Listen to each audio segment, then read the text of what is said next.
o esta frase: es un hombre de gran espíritu. Pon tus manos sobre él y haz que se presente ante el sacerdote y ante toda la comunidad. En presencia de ellos le vas a entregar el mando. Lo investirás de algunas de tus atribuciones para que toda la comunidad de Israel le obedezca. Lo sorprendente de este traspaso de manto o de bastón presidencial al frente de Israel es que el Señor le dijo a Moisés qué era lo que calificaba a Josué delante de los ojos de Dios. Y dijo: tiene un gran espíritu. No nombra la experiencia de Josué, no nombra la hoja de vida de él, sino el espíritu que había en él. Y le instruye a Moisés a que le dé autoridad. La palabra autoridad se traduce en el hebreo 9 veces como esplendor, 6 veces como majestad y 2 veces como gloria. O sea que los líderes designados llevan cierta majestad, esplendor, cierto favor en ellos que hace que la gente los reconozca y siga su autoridad. Es un favor sobrenatural. Cuando Dios envía a una persona a hacer algo, siempre viene un manto para esa misión. Los mantos son coberturas de favor que duran mientras que estés en esa posición. O sea, Dios te llama a iniciar una empresa y tú dices algo como: es que yo siempre fui empleado, yo no sé lo que es ser cabeza y no cola. Toda la vida esperé mi cheque, qué sé yo cómo llevar una contaduría, cómo emprender un negocio, no sé si voy a poder. Pero Dios te dice: yo te estoy mandando a que lo hagas. Y cuando firmas tu primer cheque como empresario y ya no como empleado, hay un manto que viene sobrenatural con habilidades para hacer aquello que pensabas que no podías hacer. Siempre ocurre eso. Hay un manto que viene sobre los presidentes cuando asumen el mando. Hay un manto que viene sobre los pastores. Cuando estábamos viviendo en Florida hace 7 años atrás, un poco más, yo decía: no tengo la capacidad para ser pastor. No sé cómo ser pastor. Yo soy evangelista toda la vida y así voy a morir de evangelista.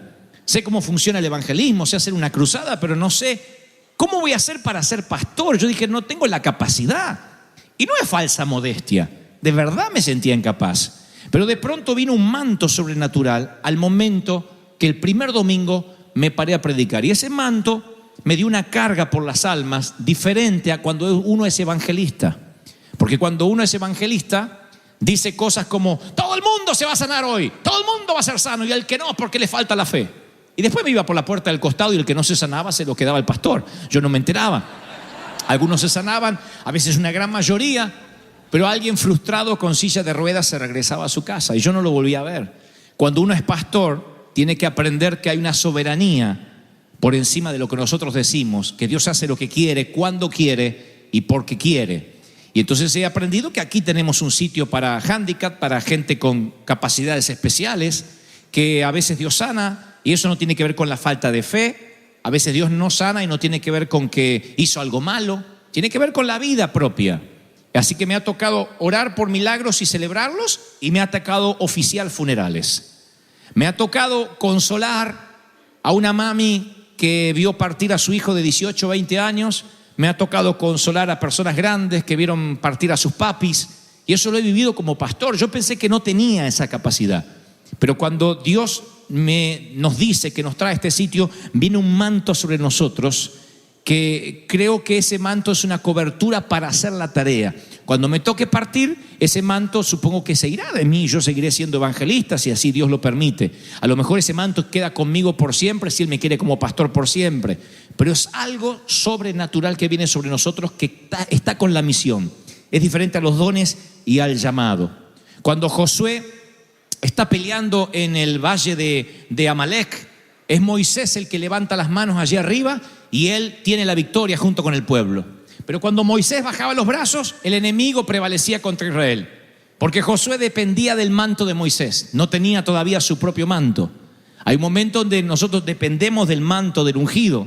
Ese ungido trae una bendición colectiva. José era un hombre que llega a Egipto y estaba ungido para transformar una nación, al punto tal que el faraón dice: ¿a quién otro voy a poner para administrar los graneros que no sea este hombre que está lleno de Dios, que tiene al Dios vivo?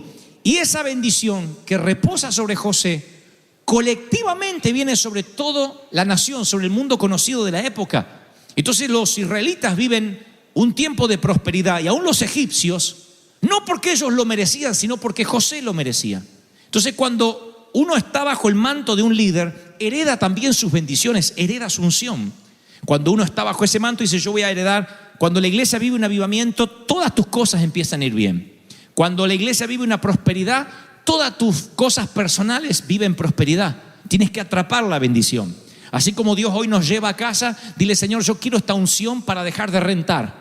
Yo quiero esta unción para dejar de vivir de prestado. Quiero esta unción para poder tener mi propia movilidad. Así como has bendecido colectivamente a la iglesia por estar bajo el paraguas de la unción, yo quiero todo lo que Dios tenga para este 2015. ¿Cuántos lo creen? Todo lo que Dios tenga es una bendición colectiva. Y cuando uno está bajo esa bendición colectiva, uno recibe toda la bendición. Porque lo que ocurre con la iglesia ocurre con su pueblo. Lo que ocurre colectivamente ocurre de manera singular. ¿Lo reciben, sí o no? Va a ocurrir. Y predicaba hace bastante tiempo atrás, aproximadamente casi un año, la diferencia entre el estanque de Betesda y el río de Ezequiel. La Biblia menciona en Juan que había un estanque en Betesda, en Jerusalén, que tenía 5 pórticos diferentes. Y el testigo ocular, el evangelista que cuenta la historia, dice: había 5 puertas donde la gente llegaba por esas puertas y venía al estanque. El estanque de agua, obviamente, de tanto en tanto se creía, no hay ciencia cierta si esto ocurría o no, quizás se supone que fuera un mito, de tanto en tanto las aguas se movían por un ángel. Y el que se apuraba a meterse en el estanque y tocar esas aguas movidas por un ángel era sanado. De tanto en tanto. Entonces la gente hacía filas y filas y filas y filas. Si acá ningún ángel mueve las aguas y hay fila, imagínense si hubiera un estanque. Estaría la gente diciendo: yo primero. Esa era una pelea cuando eso se movía tal vez por una brisa, por alguna corriente interna de agua, no sé. No hay registro de que la gente se sanaba. Dice que se creía, se suponía que eso ocurría. Pero hay 5 pórticos que representan los 5 ministerios. Una vez oí, porque a veces decimos: ¿cuáles son los ministerios de la iglesia? Una vez oí que uno puede recordar los ministerios con los dedos de la mano, porque aquí están los 5 ministerios. Acuérdense siempre, este dedo gordo tipifica el apóstol, porque el apóstol puede tener cualquier ministerio. ¿Ven que este es el único dedo que con este puedo tocar el resto? Entre los otros es difícil tocarse, porque parece que tiene artritis. Pero con el dedo gordo ustedes pueden tocar el resto. El apóstol está capacitado para estar en todos los ministerios, ha estado en todos y tiene la capacidad de ser maestro, de ser profeta, de ser evangelista, de ser pastor. El dedo índice es el que tipifica el profeta, el que dice: esto dice Jehová. Siempre el profeta está diciendo: esto dice Jehová. Hay 3 dedos que lo señalan a él, pero no importa, hay uno que señala para allá. Después está el dedo más alto. El dedo más alto es el evangelista, porque el evangelista es el ministerio más visible. Siempre el evangelista es el más llamativo. Yo lo sé porque he sido evangelista y lo soy. Siempre es el más llamativo y se hace una cruzada, es como un show y aparece. Es el dedo que más se ve en una mano, ¿no? Este dedo, donde los que estamos casados tenemos un anillo, es el pastor. Porque los pastores tienen un compromiso. Es el único ministerio que Dios nos demandará, no solo por nuestra vida, sino por las ovejas que nos encargó. Hasta que yo era evangelista, yo no respondía por nadie. Ahora dice: ¿qué pasó con las ovejas que te entregué? Es un compromiso. Y este dedo chiquito es el maestro, el que descubre cosas que no sabíamos, pero él llega a lugares que otros no llegan. No explico más. Así que los 5. Así cuando esté así, dice: me estoy rascando con el maestro, dice. Los 5 ministerios tipifican las 5 puertas, las 5 maneras de llegar al estanque. Pero en ese estanque se movía de tanto en tanto el agua. Así funciona la iglesia, o así funcionó la iglesia hasta el día de hoy. Un tipo de gobierno donde la gente llega para que de tanto en tanto algo pase. Ustedes pregunten a cualquier congregación, le digan algo así como: ¿cómo estuvo el servicio el domingo? Le van a decir: este no es tan bueno, el de Easter estuvo lindo. El de Navidad también, porque cantaron los chiquitos. Es como que a veces, de tanto en tanto, tienen algún servicio que el agua se movió. ¿Y hay milagros? Sí, a veces sí. tuvimos una temporada de visitación. Fíjense qué falacia decir eso. Porque si el Señor tiene que visitar su propia casa, estamos en problema. Si tú tienes que decir, a veces mi marido me visita, es porque hay un problema en tu casa. Sin embargo, decimos, el Señor nos visitó. ¿Cómo que nos visitó? Nosotros tenemos que lograr que haya una atmósfera donde no sea una visita, sino que Él habite, desde el primer coro, habite en medio de su pueblo y levante trono en el campamento. ¿Sí o no? De otro modo, ¿qué pasa? De vez en cuando el Espíritu Santo nos visita. Yo tenía un pastor alemán, un hombre adulto que ya está en la presencia del Señor, que lo más lindo que nos podía pasar es que él se fuera de viaje. Lo amábamos, pero nos aburríamos de su prédica. Siempre era lo mismo y hablaba así. Y cuando venía cualquier evangelista, cualquier profeta, era un refrigerio para nosotros. Decíamos, che, me parece que hay una cara rara. ¿Quién? Ahí en el primer asiento hay un predicador. Entonces era un culto diferente. Qué lindo que no predicó el pastor, decíamos, porque el pastor siempre era lo mismo. Y a veces había un evangelista que venía 2 domingos seguidos. Y orábamos que se quedara. Pero pasaba el pastor y decía, el domingo que viene, comida casera. Comida casera significaba, estaba diciendo que lo demás era comida chatarra, era pizza. Él venía la buena comida, ¿no? Así que decíamos, ¿y este año cómo estuvo la iglesia? Y tuvimos 3, 4 cultos buenísimos. Los demás, aburrido. La gente bostezaba. Generalmente las iglesias funcionan así, un estanque donde de tanto en tanto las aguas se mueven. Porque viene un profeta, porque hacen un congreso, porque viene un invitado, porque viene fulanito a tocar el teclado, porque menganito viene a vender sus discos. Entonces, ¿quién viene hoy? Uy, fulanito de tal que está de moda. El agua se mueve un poquito. Y mientras no, nos visitó el Espíritu Santo. Mi pregunta es, ¿y el resto de los días quién los visitó? Porque si el Espíritu Santo te visitó un domingo, ¿quién te visitó el domingo siguiente? No, nadie. Entonces habremos perdido el tiempo. Cuando los Estados Unidos redactan su constitución nacional, este país se transforma en una república constitucional. Y lo hace para de algún modo limitar las atribuciones del presidente. Porque Estados Unidos conocía la historia británica donde había un rey, un monarca, que el monarca hacía y deshacía.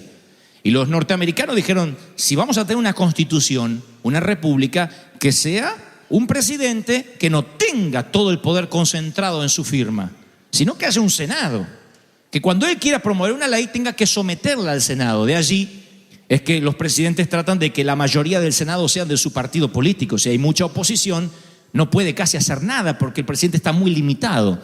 Pero también pensaron los anglos, los norteamericanos, ¿qué pasaría si Estados Unidos estuviese bajo fuego? Si hubiese un ataque terrorista como fue el fatídico 9/11. Y entonces hay una enmienda en la Constitución Nacional de este país que dice que en esos casos se puede declarar la ley marcial. La ley marcial transforma a la Constitución o a la República en un gobierno militar. Es automático. Ante una guerra, apenas el primer avión colapsó contra la primer torre de Manhattan, inmediatamente este país se transformó en un gobierno militar. Y George Bush dejó de ser un presidente electo para transformarse en comandante en jefe de las Fuerzas Armadas. Ese cambio ocurre porque se transforma en un país que está en guerra. Y cuando ya no es presidente, sino que es comandante en jefe de las Fuerzas Armadas, y se ha dictaminado la ley marcial, significa que el presidente puede hacer y deshacer sin tener que someter lo que quiere hacer bajo el Senado, porque no hay tiempo. No puede decir, ¿atacamos o no atacamos? Y tiene que reunirse el Senado, que 2 se oponen, que 3 se oponen. Es lo que pasa en los boards, a veces en las iglesias. Los boards son necesarios, los comités. Pero cuando esos comités después terminan impidiendo el evangelismo, yo he estado en board donde hay que votar para ver si se compra papel higiénico o no. Entonces cuando uno de pronto se ve limitado en esas cosas, se da cuenta que como líder tienes que saber en qué tiempo y qué temporada estás viviendo. Papi, mami, hay momentos en tu familia que puedes decir en la mesa, hijos, ¿qué hacemos? ¿Quieren mudarse? Papá está teniendo problemas con el trabajo, con el empleo y nos está costando mantener esta casa. ¿Estamos de acuerdo en ajustarnos un poco e irnos a un apartamento más chiquito hasta que la marea baje? Hay momentos para ser una familia constitucional, pero hay momentos en que tienes que tomar decisiones bajo ley marcial. Hijos, nos mudamos. No quiero, yo acá tengo mis amigos. Nos mudamos. Si no sabes la diferencia, va a tener un grave problema. Conozco a mamás que no pueden decidir nada porque la nena de 14 me dice, no me apoya. Tiene 14 la mocosa. Me han dicho, es que mi hija no me apoya en lo que voy a hacer, pero mami, toma una decisión. He hablado con padres que dicen, me encanta esta iglesia, pero a mi hijo de 8 no le gusta, así que no puedo venir. Hay momentos que tú tienes que saber cómo gobernar en ley marcial y cuándo preguntar. Tú puedes preguntar qué película vemos, la de Rambo o la de Winnie Pooh, pero no puedes preguntar a qué iglesia congregarte a un hijo de 8 años, ni siquiera un hijo de 17, ni a uno de 21. Si vive bajo tu techo y come tu comida y no paga renta, está bajo el manto de los padres, bajo la cobertura de los padres, ¿sí? Está bajo tu manto, bajo tu cobertura. Mientras que no pague, mientras que no sea un inquilino, mi mamá decía, esto no es un hotel. Esto no es un hotel para que usted venga y salga cuando quiera. Pero yo decía, pero yo ya tengo 19. Sí, pero esto no es un hotel. Si tiene 19, se aguanta y se paga solo y se lava los calzones solo. Pero acá no me deja el calzoncillito para que yo se lo limpie y después diga, tengo 19. Se lava los calzones y vive solo. Así que dije, no pienso más en la independencia hasta más adelante.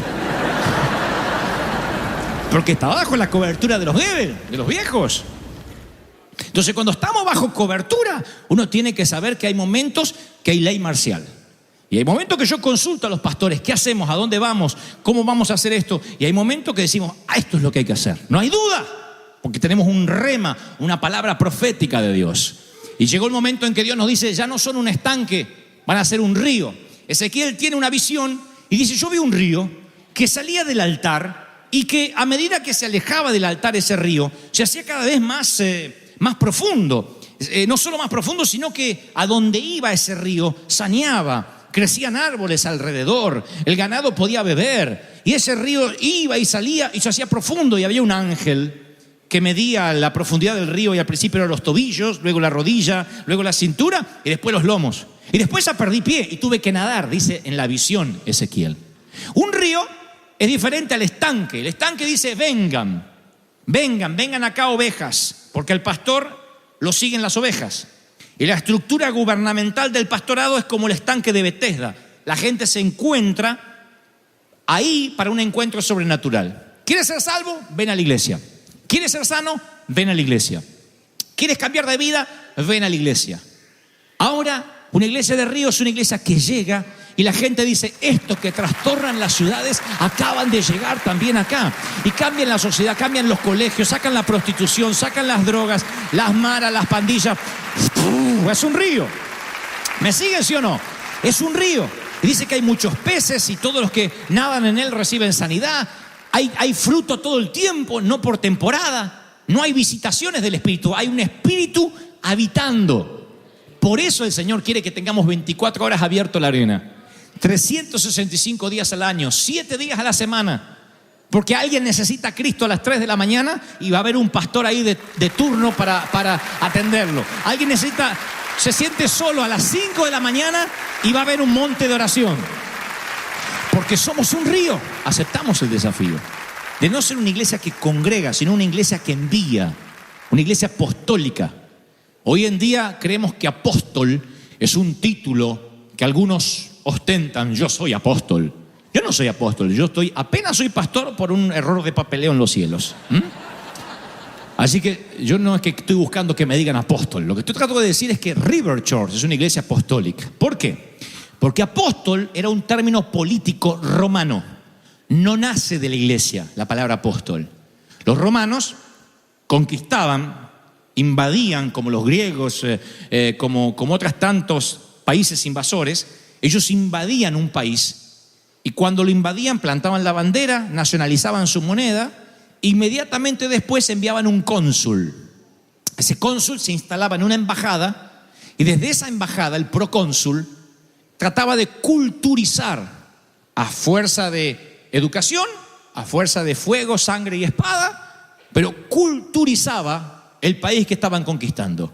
Les enseñaban el idioma, les decía cómo iban a vivir ahora, cuál era la ley romana. El trabajo de ese cónsul se llamaba apostolado. El César mandaba a apóstoles en sus embajadas. Decir apóstoles es como decir ahora embajador, senador, no sé, mayor. Era un término político. Cuando Jesús comisiona a los suyos, dice, y ustedes serán mis apóstoles. Los comisiona como apóstoles, como discípulos, pero apóstoles. ¿Por qué? Porque cuando ellos reciben esa comisión, entienden exactamente qué tenían que hacer.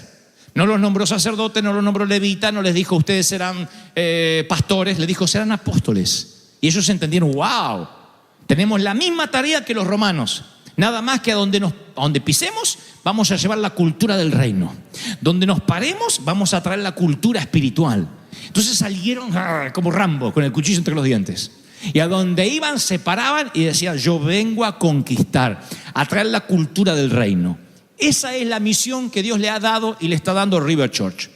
Que a donde vayamos, llevemos la cultura del reino.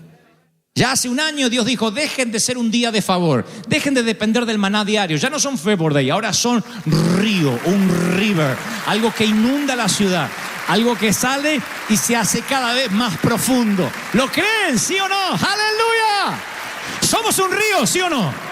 Y si esa visión está en nuestro ADN, si en nuestro ADN está la visión de decir somos un río poderoso, fuerte, que avanzamos, vamos por las almas, todo pasa a segundo plano, todo pasa a segundo plano. Digo, Señor, no nos permitas nunca olvidar que se trata de salvar gente, de pagar nuestro derecho a vivir. Haz algo, iglesia amada, que sea más grande que tú mismo. Búscate algo que te cueste muchos años lograr. Búscate un sueño que sea más grande de tú mismo y que te tome el resto de tu vida.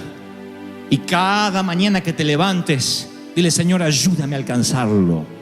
No permitas que el tedio, que la obligación, que el falso sueño americano te quite la verdadera pasión, que es ser un río, que es inundar donde tú vas. Sea que seas artista, profesional, empleado, yo oro siempre para que donde Dios te lleve seas un canal de bendición. Seas bendición para la gente que se acerque a ti, que pueda ser bendición a donde vayas, que eso pase en tu hogar, que eso pase en tu compañía, en el banco donde trabajas, donde limpias, donde friegas, que allí el Espíritu Santo esté contigo diciendo, yo soy un canal de bendición. La sirvienta de Naamán, la esclava de Naamán, estaba allá quizás maldiciendo estar allí. Esclava, no recibe remuneración, tiene que obedecer, limpiar la mugre de unos señores, unos amos que ni siquiera son su nacionalidad, de los invasores de su nación. Sin embargo, en un momento ella entiende que está allí para ser un canal de bendición y un canal de sanidad para Naamán. Y le habla a la esposa y le dice, lavando las ropas de su marido, he descubierto que hay rastros de sangre en su ropa íntima. Lavando los calzones de su esposo, ella arriesga su vida con decir eso. Pero fregando los calzones de su marido me di cuenta que hay sangre en las partes donde rozan sus ingles. Tiene lepra, ¿verdad? A usted se le paga por lavar calzones, no por opinar. Ya sé, pero conozco un hombre que quien está bajo su cobertura recibe sanidad, recibe unción. Dígale a su esposo que hay un profeta que puede sanar de su lepra. Dígale a su esposo, la esclava se arriesga, pero por ese riesgo se transforma en un canal de bendición para Naamán. Dios te ha puesto en un lugar, no sé dónde, pero para que seas canal de bendición. Eso es ser un río. No es solo venir el domingo a ver que Dios me use, sino cuando tú salgas de lunes a sábado, cuando no estés en el servicio, que Dios te use para bendecir, para dar una palabra. Abre los ojos en el mercado. No solo diga, a ver la verdura que me gusta, ¿dónde están? ¿Dónde están los tamales? Además de eso, mira, observa, porque eres un apóstol, porque eres un cónsul, porque eres un embajador para llevar la cultura del reino donde te paras. Y hay mucha gente necesitada llorando, no solo en los aeropuertos, en los hospitales, en las calles, gente necesitada. Detente delante del homeless, detente delante de la mujer que llora en un banco. Abre los ojos, tú podrías ser el agente de cambio para alguien.